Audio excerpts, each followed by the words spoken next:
global happenings today.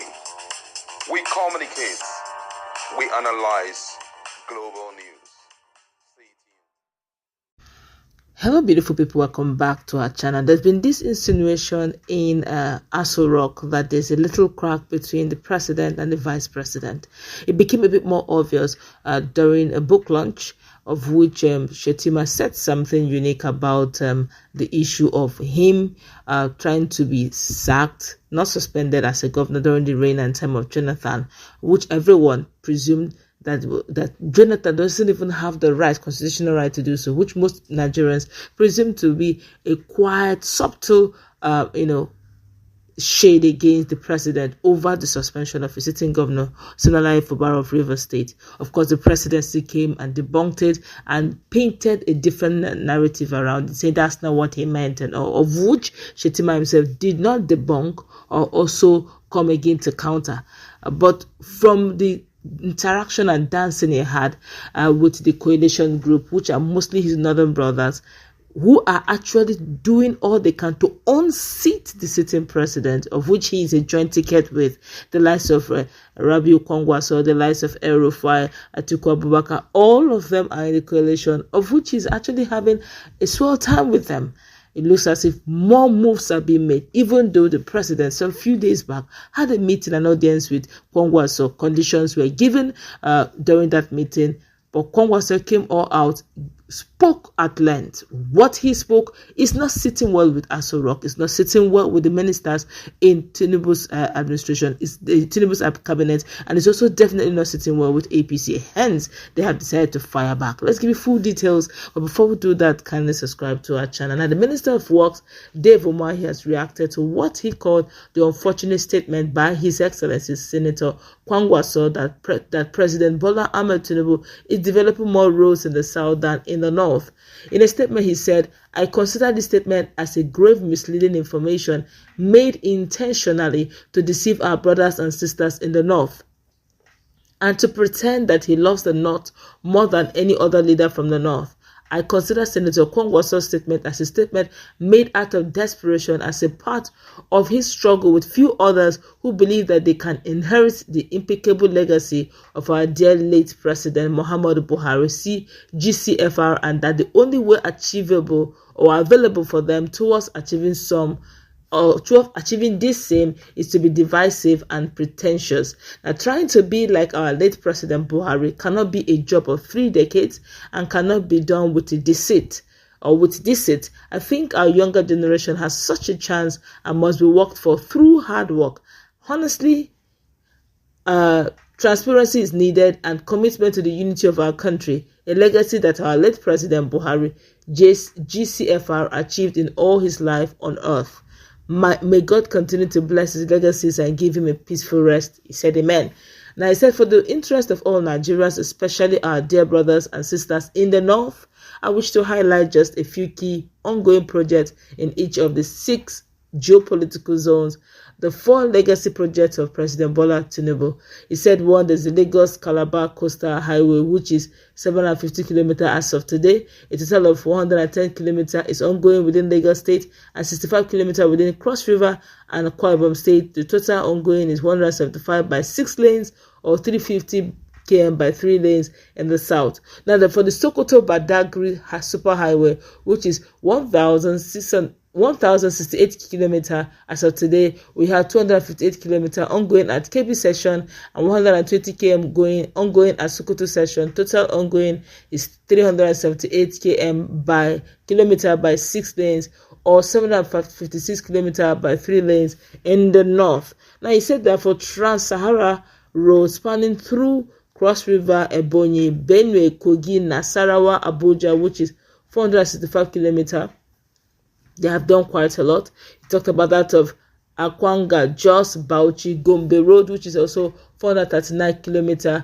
He said project is being redesigned from flexible pavement to rigid pavement for more durable pavement, as directed by Mr. President, and to confirm to the other legacy projects. In the 4 legacy projects, the North has 52% and the South has 48%. And within the ongoing project as of today, the South has 409 kilometers by 3 lanes, and the North has 756 kilometers by 3 lanes.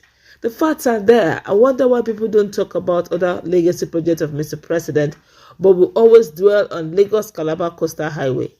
This road has only 220 kilometers by 3 lanes in Lagos State that is ongoing now. Cross River and Akwa Ibom has 130 kilometers by 3 lanes that is ongoing, whereas Kebbi alone has 316 kilometers by 3 lanes that is ongoing. Sokoto has 240 kilometers by 3 lanes that is also ongoing. I think Senator Kwankwaso is not fair to Mr. President and the unity of our country. The following major projects are also ongoing in the north. It talked about Sokoto Zamfara Katsina Kaduna road, which is it said this is 275 kilometers, dualized 750 km, costing about 824 billion naira. This project is being handled by CBC, Trasta, Cetraco, and Mothercarts. Projects are ongoing mostly on reinforced concrete pavement. Despite the insecurity within this corridor, work is going on. For Abuja Kaduna Kano Road, it has been dualized. It said for the total amount of that money also is 764 billion naira, which is 30% of the contract sum.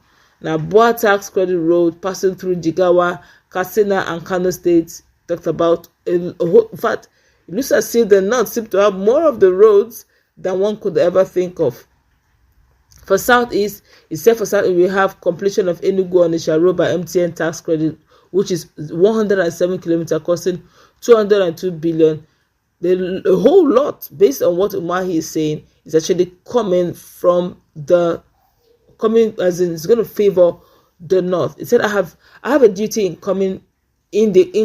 the coming week to publish all inherited projects and new projects that are either completed or ongoing in this present administration. I can say with all sense of responsibility that President Tinubu is a fair president.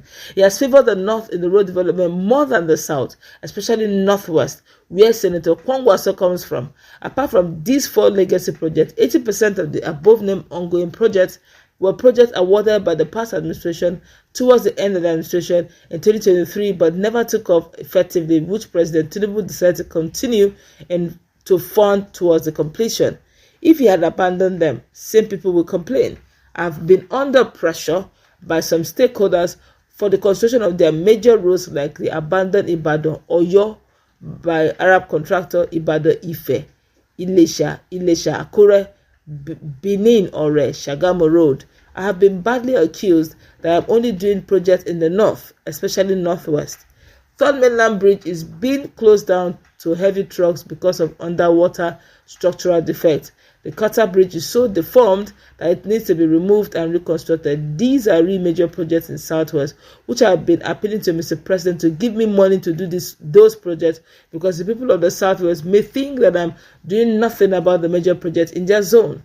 These projects are projects that are within major economic corridor between the South and the North and deserve attention. Again, these bridges, if allowed to further deteriorate, will lead to serious economic consequences for the nation. Mr. President is not only fair in the completion of major inherited projects or new projects, but they are all within the major economic corridor of our nation. I will publish all ongoing projects which are above 20 billion naira each next week. We still have many projects within the 6th geopolitical zone that are not listed here. In this circumstance, I don't know where Senator Kwankwaso got his misinformation from. It is unfortunate that the utterances of some of our political leaders are just intended to deceive Nigerians and gain political favor instead of making statements that will unite the country and move her forward. I will offer more explanation on this topic, and I'm ready to face a debate with anyone just to put the record straight.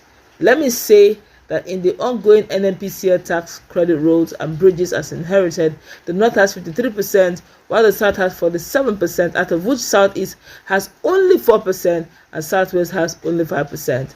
The records are there with NNPCL.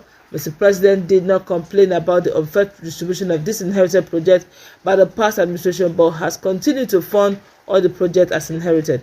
To my brother, Senator Kwankwaso, you owe our President Tinubu an apology and a duty to withdraw your statement using the information I have provided herein for the benefit of Nigerians and the unity of the nation. I request the good people of Nigeria to ignore Senator Kwankwaso's misleading statement and know that President Tinubu is fairly committed to developing every part of this country with fairness, equity, and the fear of God. Those are the words of one of the ministers in President Bola Ahmed Tinubu's cabinet. What's your take? Let's